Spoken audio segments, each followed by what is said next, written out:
staff and showing out today.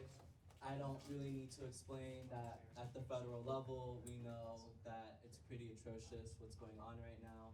And that makes local candidates, city council, school board, JCC trustee, our water one.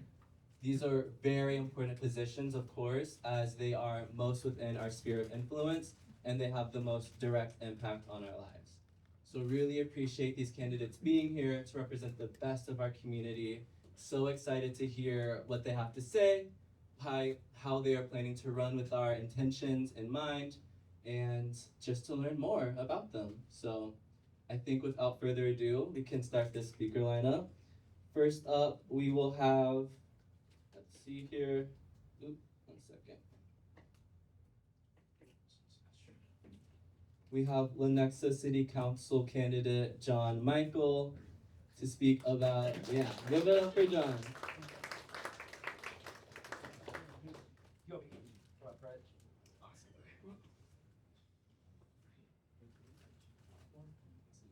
Hey folks, John Michael Handley, Lenexa City Council person for Ward 1, running for election this cycle in what is the only primary in all of Johnson County. I feel so blessed. Woo is the right attitude because it's just forced me to get everything in line that much sooner.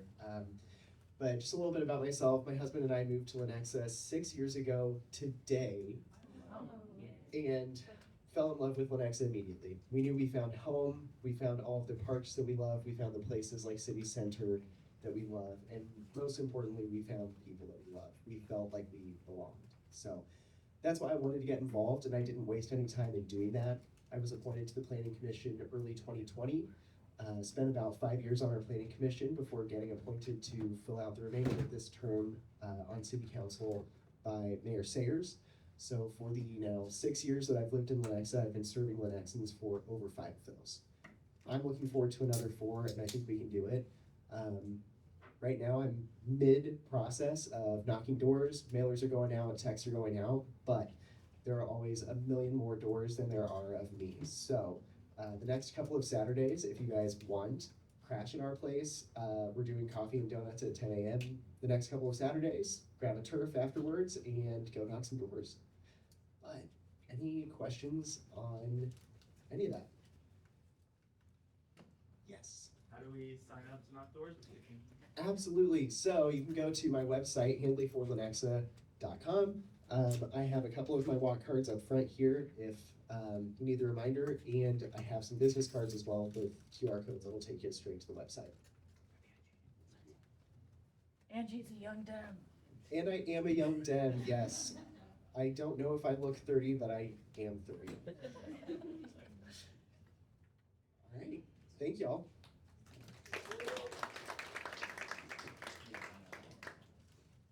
Yeah, definitely need more young people in office, as we see a lot of them are quite old. So,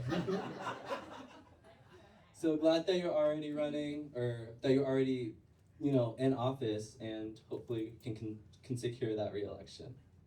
Next up is Gardner City Council candidate Don Kitrley. Don Kitrley, I'm from Gardner, so this is someone from my backyard. She's constantly been helping with activism, Gardner Pride as well, right? Really unbelievable to have Pride in a city of 20,000 people, making sure that everyone feels included, and you've done so much more work besides that, helping other candidates as well. So glad that it's your time on the stage. Give it up for Don.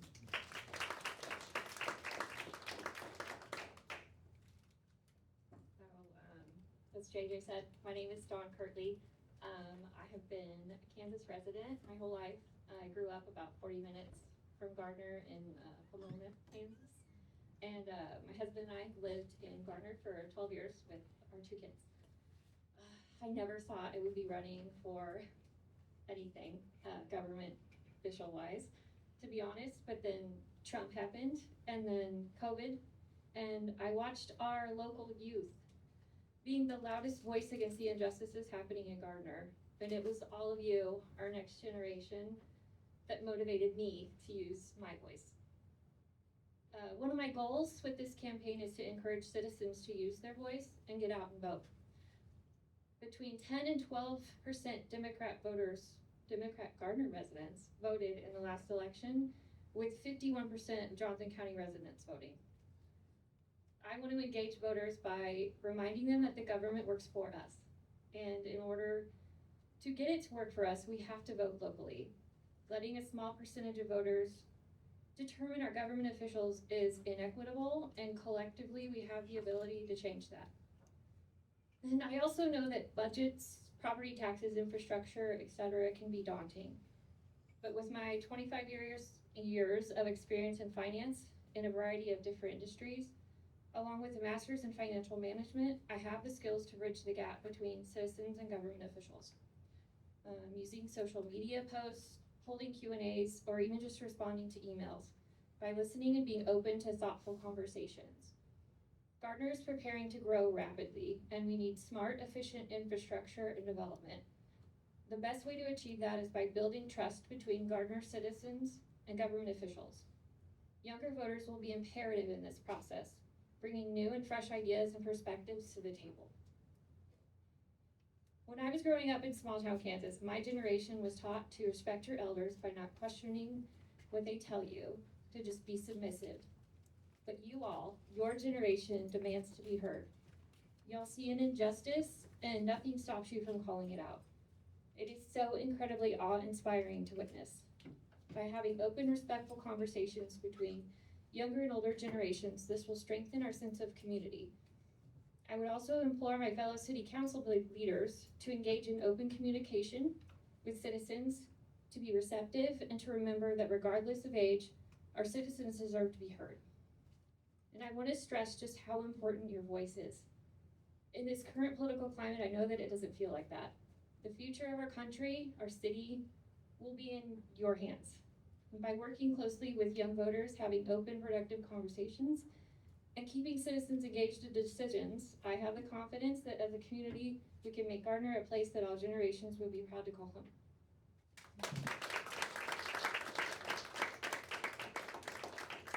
One more round of applause for Dawn. Hey, Dawn. So yeah, we're all here together to make sure our voices are heard. It sounded like there was a lot of really great conversations happening today. We're gonna have a couple more speakers, some pizza, can talk a bit more conversation, and then we'll do the second half of the lineup. So next up, we have Overland Park City Council candidate, Logan Heley, to talk to us about his race. Hey everybody, I'm Logan Heley. This is me. This is my 8th year on the Overland Park City Council, and I've run now, this is my 4th time running, and every other time I've had 3 or more opponents, but this time I am unopposed, so that's okay. But help other great candidates and other folks in Overland Park. But I got started, so I'm 32, so technically still one of you. But the first time I ran, I was 22, and I ran for state senate in 2016. So I lost the night that Trump won the first time, so that was a lovely night.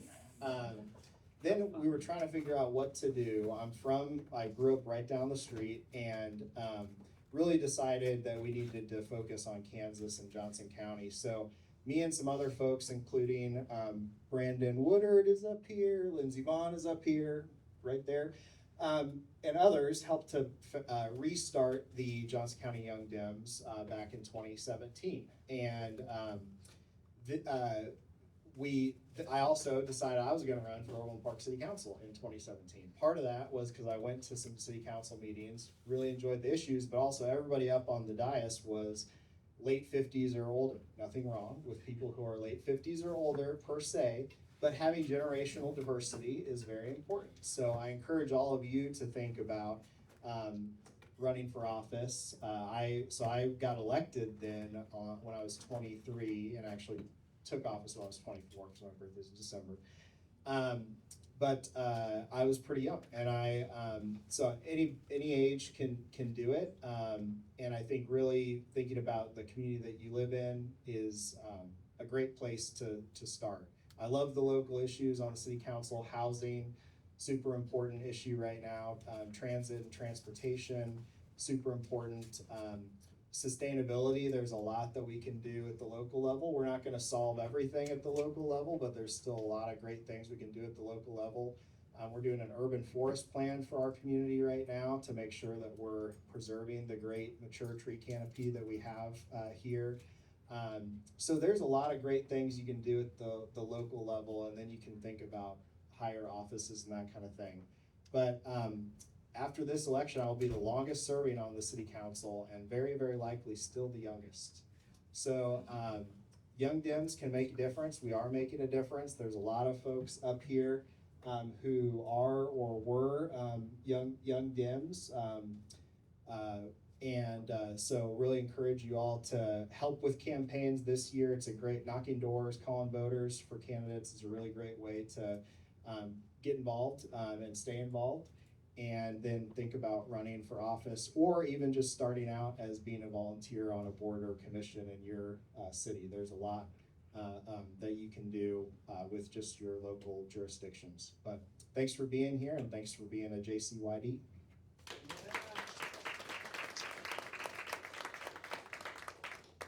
So this is an example of building youth power, right? Logan was a part of this kind of original bench of Johnson County Young Democrats.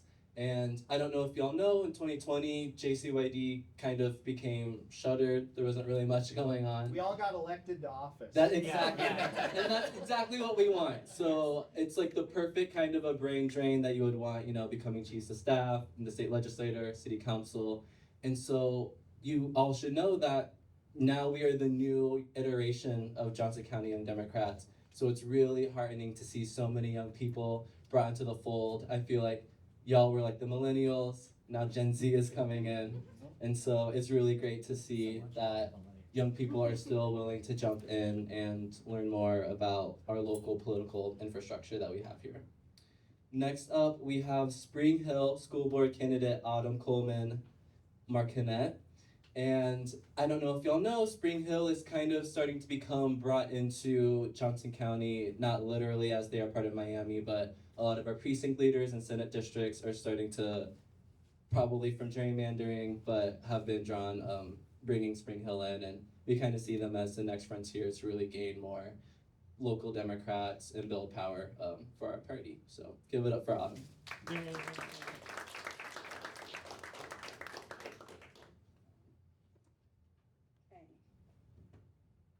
First off, he said my name, Autumn Coleman-Marconett. You could just forget the Marconett, I do it for my husband.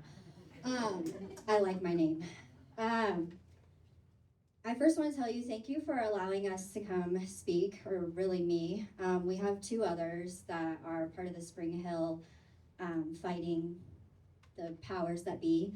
But actually, so half of Spring Hill is actually still located in Johnson County.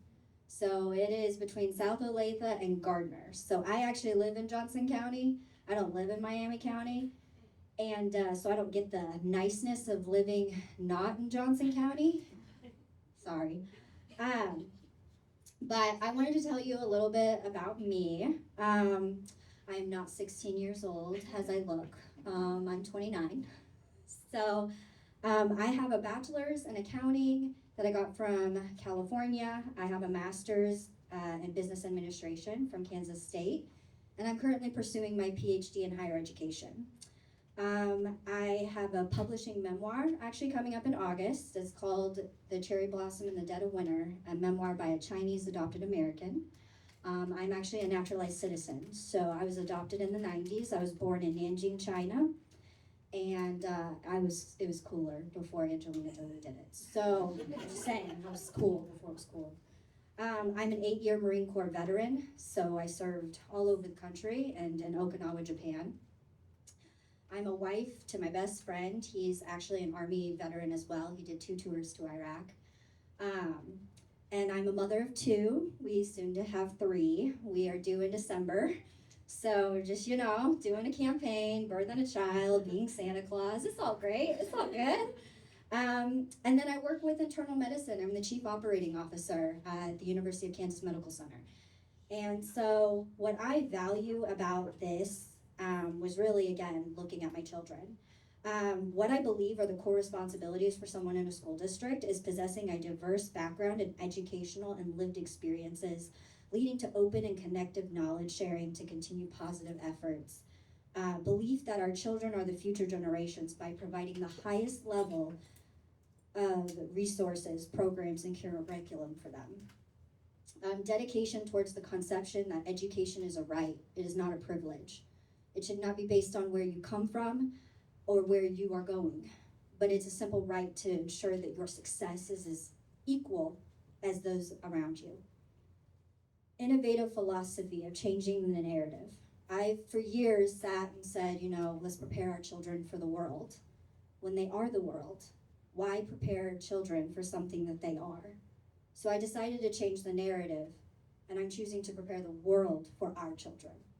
Because how do you change the future? You look to the children, and it begins and ends with them. Thank you.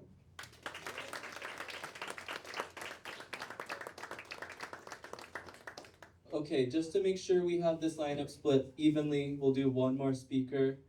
JCCC trustee candidate Chad Carroll. He's been a part of the party for a while, in and out, and I'm really excited to see him running again to represent education, and I know he's got a lot of great things to say, so give it up for Chad. Thanks, JJ. JJ told me a couple weeks ago I could have 20 minutes, so. I don't remember that email. The So time cards I are am right a here, Chad. I am a Dem. I'm not a young Dem, but I'm still a Dem. And I've grown up in the Kansas City area my entire life. So I grew up on the Missouri side, graduated from public schools, went to Longview Community College after school. And then during the pandemic, I went back and obtained my bachelor's degree in business administration. So to me, education is extremely important, just to my life, but everyone's life. Johnson County Community College is a premier institution. And I look at it as an institution that gives opportunity. Education is opportunity. And there are people and entities that want to take that opportunity away. So I'm running because I believe that everyone deserves that opportunity. I am running because I want to ensure that us as a community is involved within Johnson County Community College because it is taxpayers' dollars. It is not just one person's ideals that should be influencing the college as a whole. I want to ensure that not only are we working with the faculty to ensuring that we're preparing our students for the future, but we're actually listening to our students, right? Wouldn't it be great to be able to talk to a trustee on Instagram Live? Wouldn't it be great to have monthly meetings with a trustee to actually hear about what you want at your college? So that's exactly why I'm running, okay? You can follow me at Chad Carroll for JCCC on Instagram or Facebook. Sorry, I'm not on TikTok. I'm not that young. I do have buttons and swag and different things like that and QR codes to get to my website.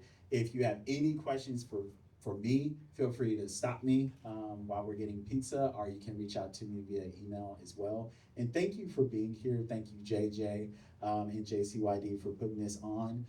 But to echo what some people have said, you're already involved, get more involved, stay involved, because we need you. Thank you.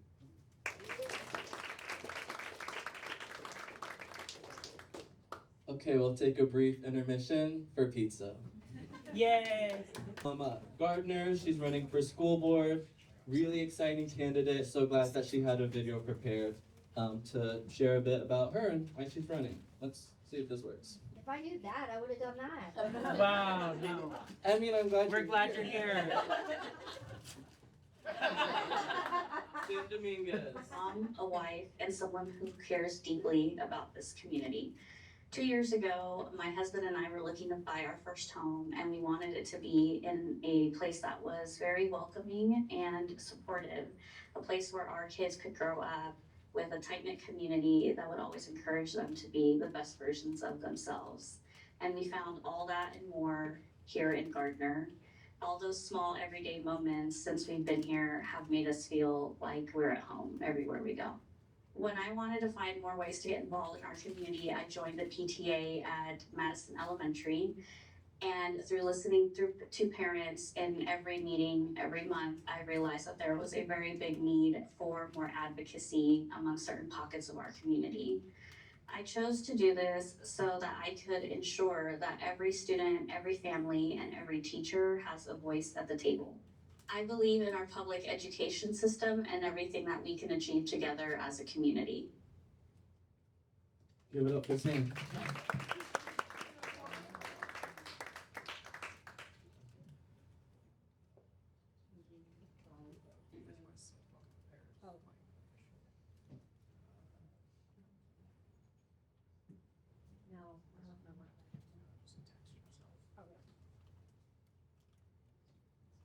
All right, so next up in our lineup, we have Gardner City Council candidate Kelly Johnson share about her race. Give it up for Kelly.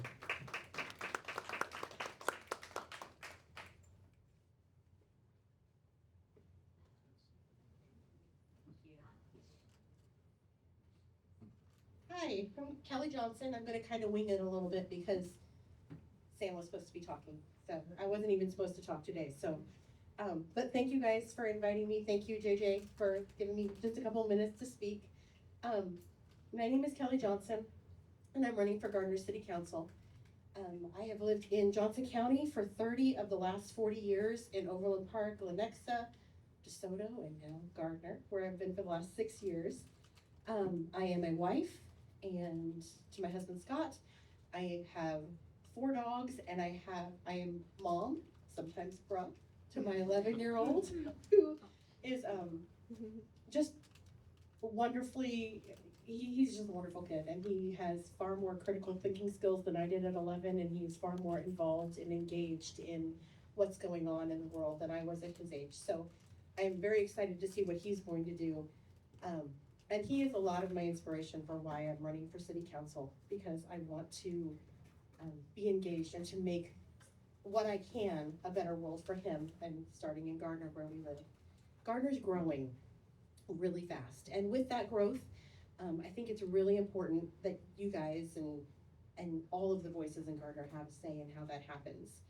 That's why one of my top priorities is to engage all of you guys in the decision-making process through conversation and communication. I want to ensure that your voices are heard and that we have different voices and different perspectives in place on the city council. As we grow, I'm committed to thoughtful and sustainable growth that looks to the future and to determine our infrastructure, our housing, and our business needs. And that the city uses our funds responsibly so that we can keep housing and taxes as affordable as possible, which I know is a tall order in Johnson County. I'm also committed to moving things forward and to not staying stuck in the vision phase of development. For example, we have a fantastic vision of what we want downtown Gardner to look like, and it's similar to like downtown Overland Park. But that vision has been in place for several years with no implementation. So I would like to get it passed and like put a plan in place and actually start moving forward with it.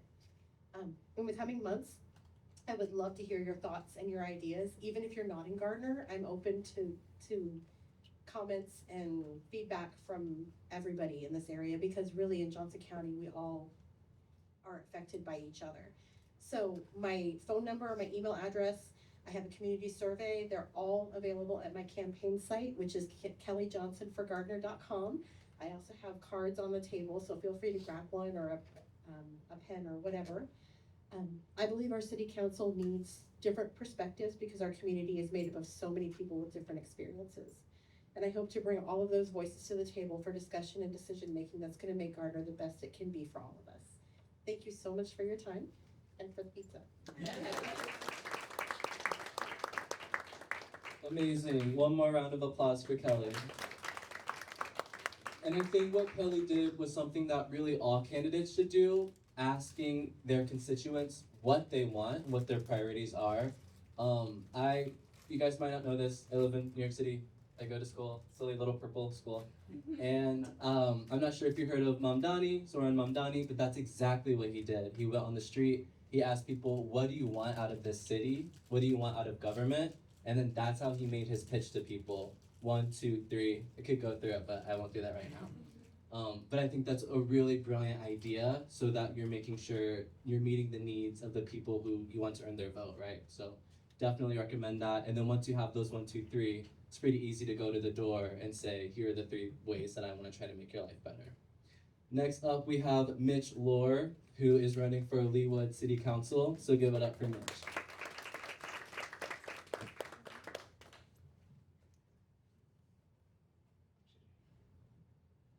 Hi everyone, my name is Mitch Lohr. I'm running for Leawood City Council in Ward 3. I don't have anything prepared today, so just bear with me. It's also my first time speaking in front of an audience as a candidate, so it's really exciting. I think that it's important to note that kind of the answer to despair is not to just bury your head in the sand. It's to become more aware than ever before.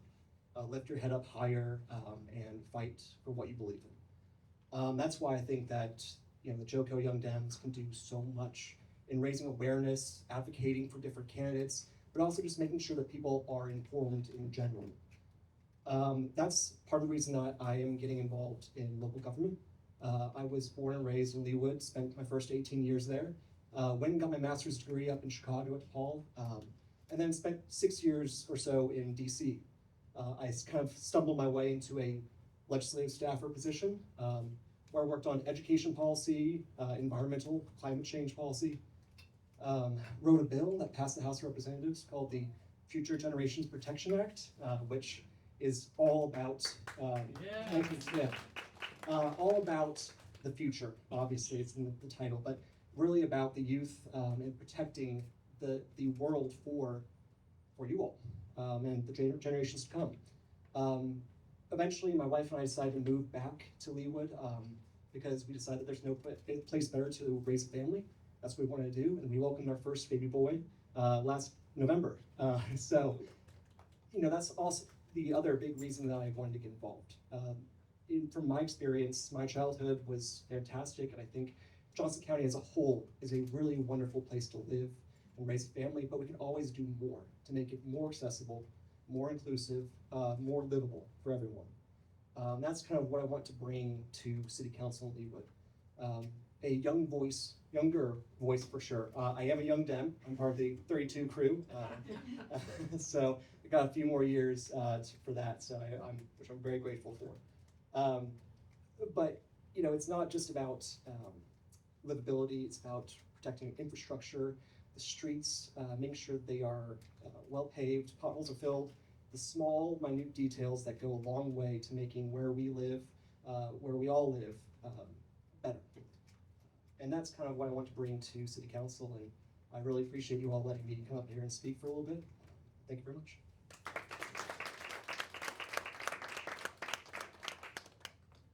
Amazing. Next, we have Overland Park City Council candidate Alexandria Washington. Give it up, Alexandria. Thank you so much. I'm like a walker and a mover. Just a little background for me. I definitely was a theater kid, so I rehearsed this morning, and it was not coming in under 3 minutes. So let's go, right? I did not this morning. I have been an Overland Park resident for over 2 decades with my family. And then I went to Avila University, got my undergrad in theater, minor in dance, and did the whole starving artist thing, right? Not for me. So I pivoted. I got my master's in organization development from Avila University, and I did nonprofit management for about a decade. So donor outreach, fundraising, grant writing, marketing, but became big fish in a little pond. So went to the corporate world.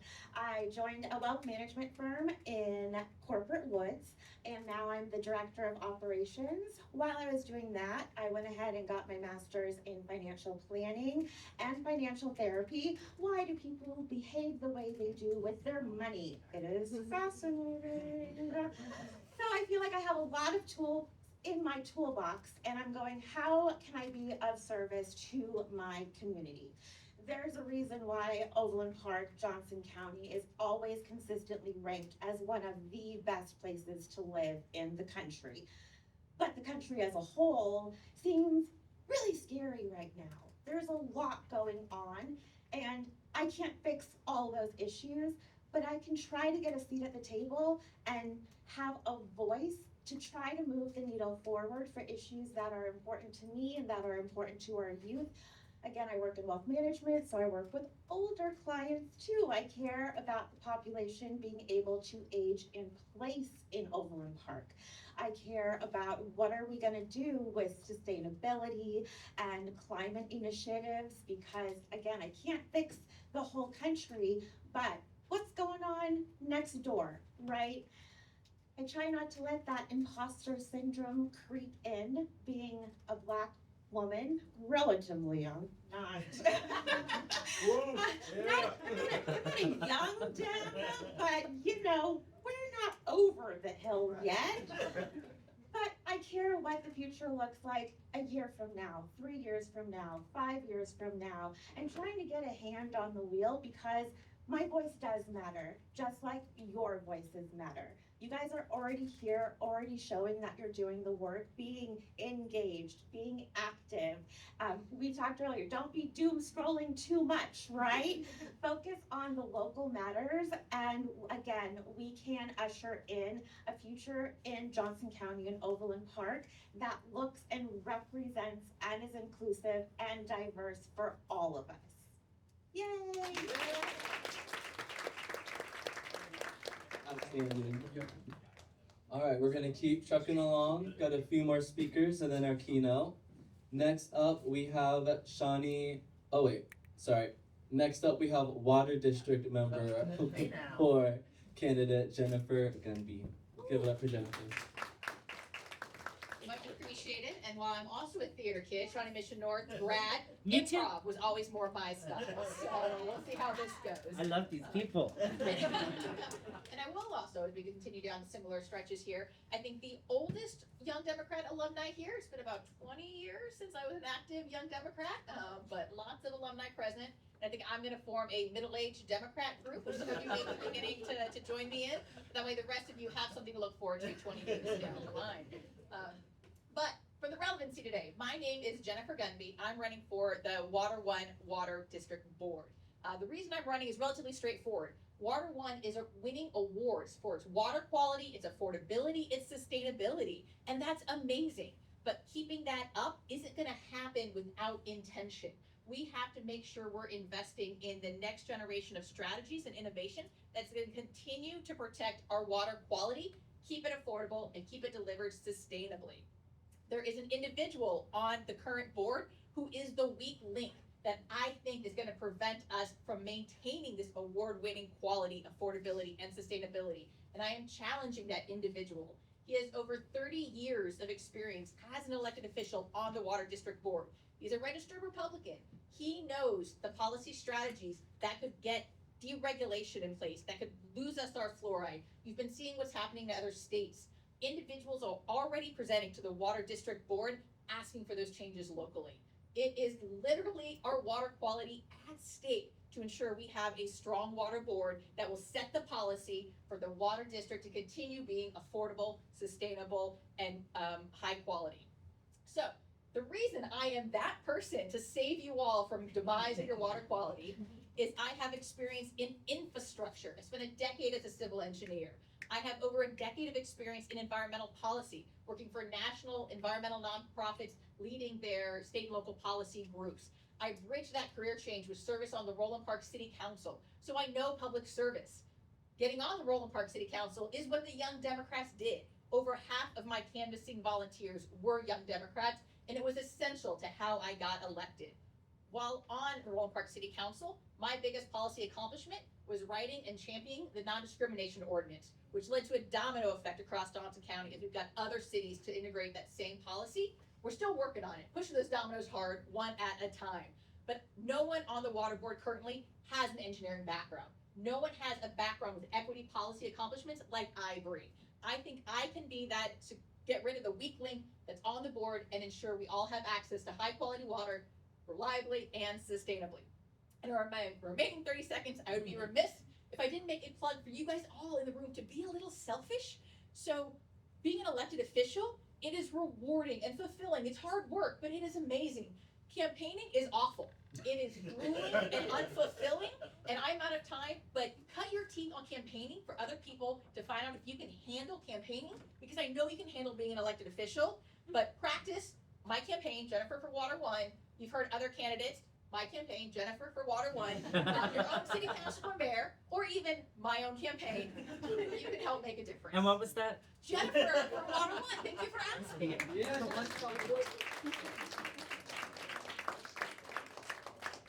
All right, and now for our last candidate of this lineup, we do now have Shawnee City Council candidate, Erin Aldridge. All right, well, those were a couple hard acts to follow. I am not a theater major. Don't like him. My name is Erin Aldridge. I am running for Shawnee City Council Ward 4. I'm not a young Dem, but I did bring a young Dem. Yay. She goes to school at Shawnee Mission West. So I believe our city deserves bold, thoughtful leadership rooted in commitment to building a better future for everyone. By day, I'm a senior project manager in the construction industry, and I've spent my career bringing big ideas to life, turning blueprints into museums, hospitals, and community spaces. I know how to manage complex projects, bring people to the table, and get things done. And those are exactly the skills I'm wanting to bring to the City Council. But I'm not just a builder by profession. I'm a Shawnee mom, a lifelong volunteer, and someone who believes deeply that community isn't something that we just inherit. It's something we build together with intention, heart, and a whole lot of hustle. I've served on PTAs, nonprofit boards, and civic committees. I've shown up for the hard conversations, the long meetings, and the moments where change starts to happen. And now I'm showing up to serve in an even bigger way. I'm running to make sure Shawnee is a city that works for everyone. That means smart, sustainable growth that protects our green spaces while planning for the future. It means safe neighborhoods where families can thrive, and it means a local government that's transparent, accountable, and accessible, especially to young peoples, renters, first-time homeowners, and folks who have historically been left out of the conversation. My campaign is about building a Shawnee that reflects our values, equity, community, and progress. I believe in a city that works for working people, a city where diversity is celebrated, and a city where the next generation feels heard, welcomed, and empowered to lead. Thank you for being here and for listening to all of us, for caring about your community, and for believing that local government matters, because it does.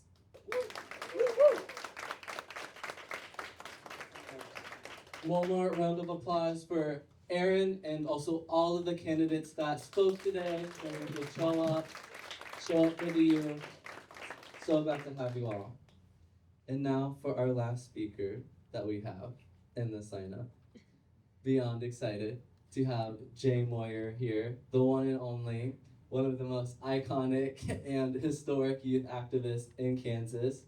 From running for office as one of Kansas's first openly non-binary candidates, to leading the fight for equity as former president of the Kansas Democratic Party's LGBTQ+ caucus, to serving as the inaugural member of Johnson County's DEI coalition.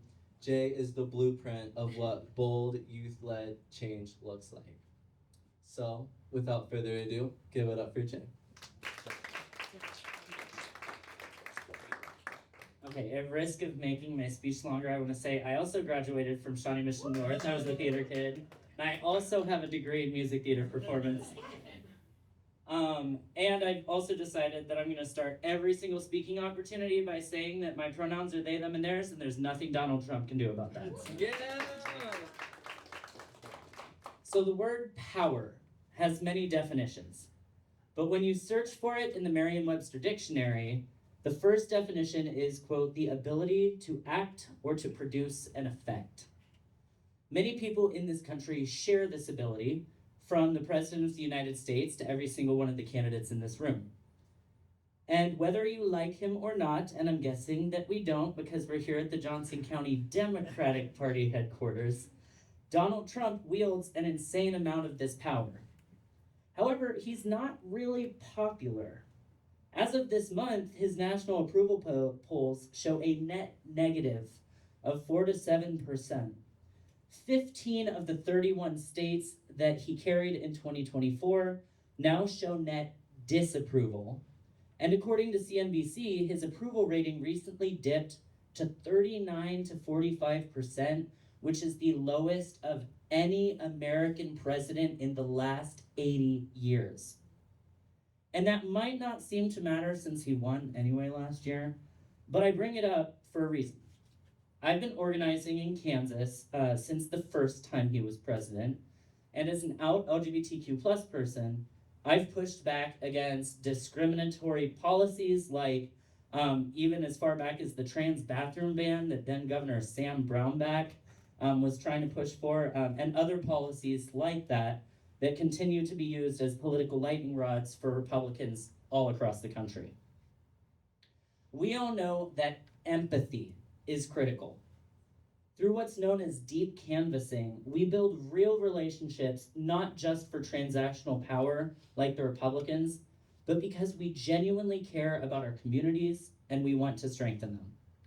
So when I bring up Trump's approval rating, I do it because in my mind, winning elections isn't always just about popularity. When you're an activist, a politician, or even just a concerned neighbor, critical thinking is the key to building power without abandoning our values like the Republicans do. It helps us dig deeper, question choices, and focus where our efforts matter the most. And just as an aside, for anyone who's drawn to the flashiness, the popularity, or the sexiness of politics, this speech I wrote might not, but it will not be that. If you stick with me for like 5 to 10 more minutes, I am going to hopefully share a perspective with you that's going to help you make real change in our community. So 4 years ago, at the age of 22, I lost a race for the Johnson County Community College Board of Trustees, and the other 3 Democrats that ran with me are now on the wall over there, so I was the only one. But I am proud of the 33,161 votes that I won and the nearly $10,000 that I raised at 22. And I ran because I've been advocating at my local city council meetings for these non-discrimination ordinances. This was really beautiful setup for my speech, you guys. I don't know how you did it, JJ, but I built my power by showing up to those meetings and using my own First Amendment right for free to speak out not just against those defending the inherent homophobia and transphobia of excluding LGBTQ plus protections, but also to positively support something that I believed in. And the more people who showed up to those meetings, the more we just won. Nearly every single city in Johnson County has now passed a non-discrimination ordinance, except in hyper-conservative areas like DeSoto or Gardner, which, by the way, maybe it's time we start. Yeah. But this was a years-long effort. In places like Olathe, it took hundreds of residents showing up, sometimes 2 hours early, just to sign up, stand in line and sign up for one of 30 one-minute-long speaking public comment spots. And we got really, really good at like condensing our comments to 1 minute, so I'm very sorry if this speech does not reflect that. The council shut down live streams of the public comments section online, so we showed up and we live streamed the comments ourselves on Facebook, Instagram, that type of thing. We sat through hateful speeches, including hateful rhetoric, biblical passages, and one woman literally telling us that if the policy got passed, we would parade around Johnson County with cakes with active dildos on them. If I had to hear it, so did you. And yet we won. The deciding vote was an outgoing Republican council member who chose to do the right thing at his final meeting after the city council swung even more conservative in November of 2019. And that win didn't happen by accident. It happened because we were organized, and because I kept showing up, I built connections that led me to run a couple years later. I learned that local issues often matter more than national ones, and that every single vote counts, especially in small races where margins are razor thin. This story proves that in order to build power, we can't stop after Election Day. Regardless of who wins the election, Democrat, Republican, or Independent, we must continue to show up and understand how policies actually get made. So now, by a show of hands, how many of you, candidates, I know that you can, whatever, how many of you have actually been to a city council meeting, a school board meeting, meeting of the Johnson County Board of County Commissioners? Yeah, Logan, I know. The incumbents in the room, you know, whatever. Or even like a state legislative hearing, raise your hand. Thank God, okay. Those meetings, and by the way, the ones in the United States government, in our federal government on C-SPAN, they're free and they're open to the public. Filling those rooms matters, not just to network or to learn the process, but because it proves something more important, that you believe that you can make a difference. When we filled the Olathe City Council chambers, most of the council members were Republicans, but we still won because people showed up because they believed that their presence made an impact. That belief is power because it's how you start engaging others. So when you hear Democrats talk about door knocking and phone banking, know that that's not just a tradition because it's actually literally backed by science, that these tactics can increase voter turnout by several percentage points, and some local races in Johnson County are sometimes decided by less than 10 votes. And once elected, a lot of those decisions that get made, whether it's Trump's big batshit bullshit bill, or it's a ban on gender-affirming care in the Kansas legislature, or it's a non-discrimination ordinance in Olathe, a lot of those often also come down to one or two representatives.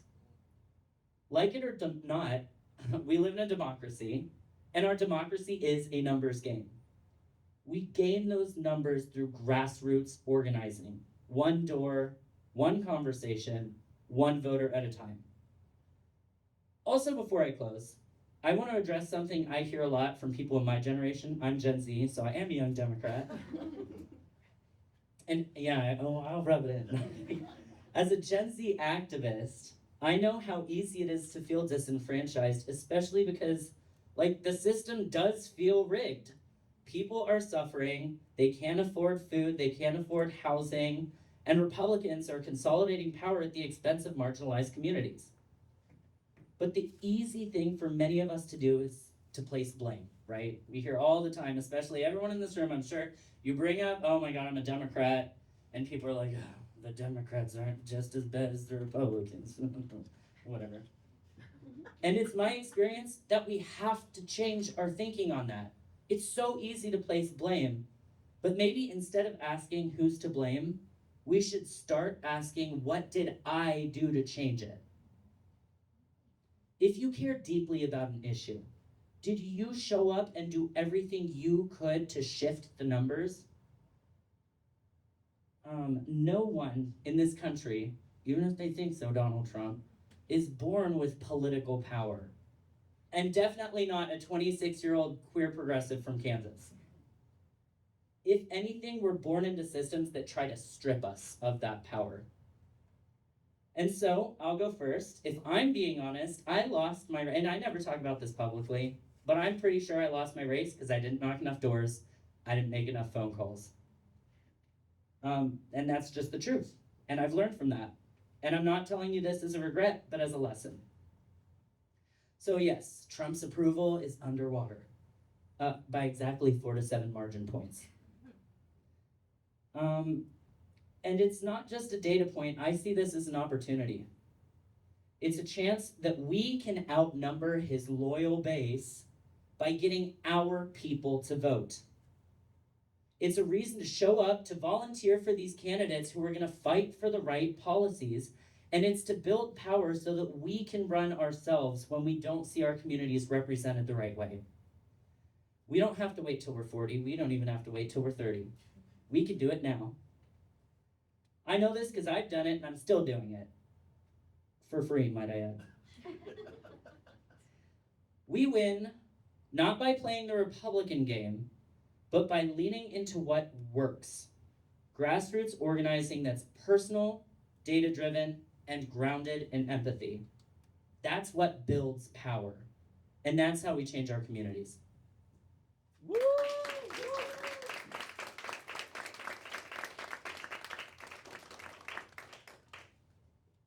One more round of applause for Jen. That's our lineup for today. Thank you so much, everyone, for coming together. We have this room until 2 p.m., but I don't think anyone's coming after, so there's no rush if you want to keep talking, connecting with candidates. But thank you again for coming together and help building youth power. Thank you for hosting. Oh, JK.